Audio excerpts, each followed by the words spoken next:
வணக்கம் நண்பர்களே. கார்த்தி ரேவதி சீரியல் செம பரபரப்பாக போயிட்டு இருக்குன்னே சொல்லலாங்க. பரபரப்பான அதிரடி கதைக்களத்தில் பார்த்தோன்னா நம்ம அபிராமி அம்மா சிலையை கார்த்தி சாமுண்டீஸ்வரி வச்சு திறந்து வைக்கக்கூடாது அப்படின்னு நம்ம திட்டத்தெல்லாம் முறியடிச்சா. ஆனால் இதில் கண்டிப்பாக சிக்குவான் அப்படின்னு பாம வைக்கிறாங்க நம்ம சிவனாடிய முத்துவேலாம்.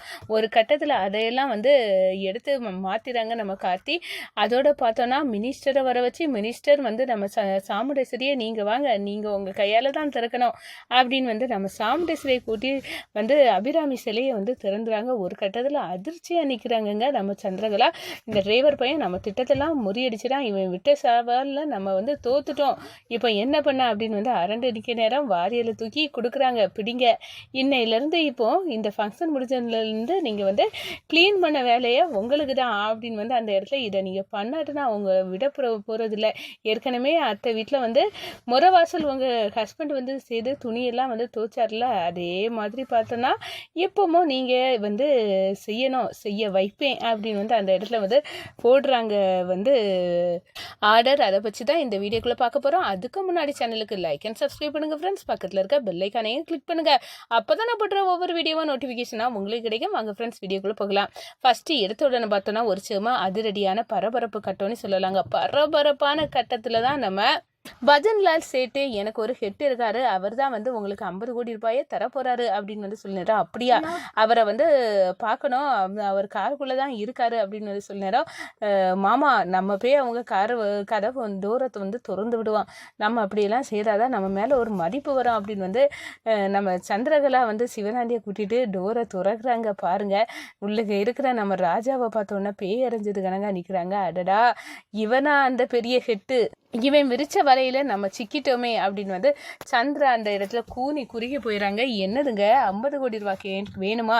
நீங்கள் அந்த சேட்டோட பையனுக்கிட்ட 5 கோடி ரூபாய் இடத்த 50 கோடி ரூபாய்க்கு பேரம் பேசியிருக்கீங்கன்னு எனக்கு தெரியும். அதுக்காக தான் இவர் என்னோட ஃப்ரெண்டு, அவரை வச்சு உங்களுக்கு ஸ்கெட்சு போட்டு நீங்கள் விழுந்துட்டீங்க அப்படின்னு அந்த இடத்துல உங்கள் திட்டம் நடக்காது. கண்டிப்பாக நாளைக்கு எங்கள் அம்மாவோட சிலையை உங்கள் அக்கா தான் திறந்து வைக்க போகிறாங்க, அந்த ஃபங்க்ஷனுக்கு நீங்கள் வரணும், எல்லாரும் வாங்க என்ன அப்படின்னு அந்த இடத்துல. ஏன்னா நீங்கள் பார்க்கணும் உங்கள் அக்கா எப்படி திறந்து வைக்காங்க, அதுக்கு பிறகு நீங்கள் எப்படி அந்த இடத்த க்ளீன் பண்ண போகிறீங்க, எல்லாம் அங்கே வந்தால் தானே தெரியும் அப்படின்னு நம்ம ராஜா சொல்ல நேரம் சந்திரகலா அரண்டு போய் நிற்கிறாங்க. அதே நேரத்தில் பஜன்லால் சேட்டு இந்த பார்த்துங்க, நீங்கள் எப்படி 50 கோடி ரூபாயை என்கிட்ட இருந்து வாங்கிடலான்னு நீங்கள் கனவு வந்தீங்களாக்கும். ஆனால் நான் என்றைக்குமே இந்த கார்த்தியோட விசுவாசி தான், இவர் அதில் தான் இன்றைக்கி நான் தொழிலில் இப்படி வந்திருக்கேன் அப்படின்னு அந்த இடத்துல பஜன்லால் சேட்டு சொல்ல நேரம் நம்ம சந்திரகலா நம்ம கார்த்தியின் செல்வாக்கை பார்த்து அரண்டு போய் நிற்கிறாங்கன்னு சொல்லலாம். ஒரு கட்டத்தில் பார்த்தோம்னா இந்த விஷயத்தில் நம்ம தோத்துட்டோம், நம்ம திட்டத்தெல்லாம் இந்த டிரைவர் பையன் முறியடிச்சிட்டான், இனி இவன் கண்டிப்பாக நம்ம 50 கோடி ரூபா நம்ம அங்கே அந்த சேட்டுக்கோட பையன்கிட்ட கொடுக்க முடியாது அப்படின்னு சொல்ல நேரம் நம்ம சேட்டோட பையனுக்கிட்ட நம்ம கார்த்தி போய் 5 கோடி ரூபாய்க்கும் அதுக்குள்ள வட்டியும் தாரே, எங்கள் பத்திரத்தை ஒழுங்காக எங்கிட்ட கொடுத்துருங்க, நீங்கள் அந்த சிவனாடிக்கு 50 கோடி ரூபாய்க்கு விற்று வாங்கிடலான்னு பார்த்தீங்க, ஆனால் அது வாங்க முடியாது, ஏன்னா நான் பணம் தர முடியாத அளவு நான் செக்கு வச்சுட்டேன், அதனால் எனக்கு தான் தந்து ஆகணும், இது என் பேரில் உள்ள இடம், இல்லாட்டா உங்களை எப்படி கவனிக்க வேண்டிய விதத்தில் நான் கவனிச்சுக்கிடுவேன் அப்படின்னு சேட்டோட பையனுக்கிட்ட சொல்லாங்க நம்ம ராஜா. அதே நேரத்தில் பார்த்தோன்னா சேட்டோட பையன் அந்த பத்திரத்தை எடுத்து கொடுத்துறாப்புல, நான் தந்துறேன், என்ன இருக்குது என்னை விட்டுருங்க அப்படின்னு ஒன்றும் பண்ணிடாதுங்க, நான் தெரியாமல் தப்பு பண்ணிட்டேன் அப்படின்னு சொல்ல நேரம் அப்பா எவ்வளோ விசுவாசமாக இருந்தார், தொழிலில் நல்லா அவர் பண்ணிட்டு இருந்தார், ஆனால் நீ இருக்கிறிய, ஆனால் இப்படி பண்ண மாதிரி எங்கேயும் நீ பண்ணக்கூடாது, உன் தொழியை உரிச்சிடுவேன் அப்படின்னு நம்ம ராஜா அந்த இடத்துல சொல்லிட்டு பத்திரத்தை வாங்கிட்டு வராரு. ஒரு கட்டத்தில் பார்த்தோன்னா அந்த டிரைவர் பையன் பத்திரத்தை வாங்கிட்டான், இது அவனுக்கு இடம் தான், கண்டிப்பாக அவன் சிலையை திறந்துருவான் அப்படின்னு அந்த இடத்துல அரண்டு போய் நிற்கிறாங்க. அப்படி நடக்கக்கூடாது, அதுக்கு பாம்பு வச்சு நம்ம தகர்த்து எறிவோம், அந்த டிரைவர் பையலுக்கு ஒரு வேட்டு வைப்போம் அப்படின்னு அந்த சிலைக்கு பாம்பு வைக்க விஷயத்த கையில் எடுக்கிறாங்க. நம்ம சிவனாண்டிய முத்துவேலும் கொண்டு போய் பாம்பை வைக்கிறாங்க. ஒரு கட்டத்தில் சிவனாண்டிய முத்துவேலும் எதுக்கு எதுக்காக இப்போ இங்கே வந்தாங்க, என்ன வச்சுருக்காங்க அப்படின்னு வந்து அந்த இடத்துல நம்ம ராஜாவுக்கு வந்து சந்தேகம் வந்து நொங்க எடுக்கிறாங்க. உள்ளுக்கு இருக்க பாம்பை எடுத்து தூர போட்டுறாங்கன்னு சொல்லலாம். ஒரு கட்டத்தில் பார்த்தோன்னா நம்ம எல்லாத்துலேயும் நம்ம திட்டம் சொதப்பி போயிட்டு, ஆனால் நம்ம விடக்கூடாது அப்படின்னு சொல்லி சந்திரா உன் அக்கா கிட்ட கண்டிப்பாக அந்த சிலையை அவன் அக்கா கையால் திறந்து வைக்க அவன் வச்சுருக்கான்ல, அந்த விஷயத்த பண்ண விடாமல் தடுத்துட்டாலே அவன் விட்ட சவாலில் அவன் தோத்துட்டானே அர்த்தம் சந்திரா அப்படின்னு வந்து சொல்லியிருந்தாரு. எனக்கு புரியுது, நான் வந்து நேராக கேட்டு பார்க்குறேன் எங்கள் அக்கா கிட்ட அப்படின்னு வந்து நம்ம சாமுண்டேஸ்வரிட்ட, அக்கா நீ எங்கே புறப்பட்டு இருக்க, நீ போவாராக்கா அந்த டிரைவர் பையலோட அம்மாவுக்கு செல்ல தரப்புக்கா நீ போகிற அப்படின்னு வந்து சொன்னாரா.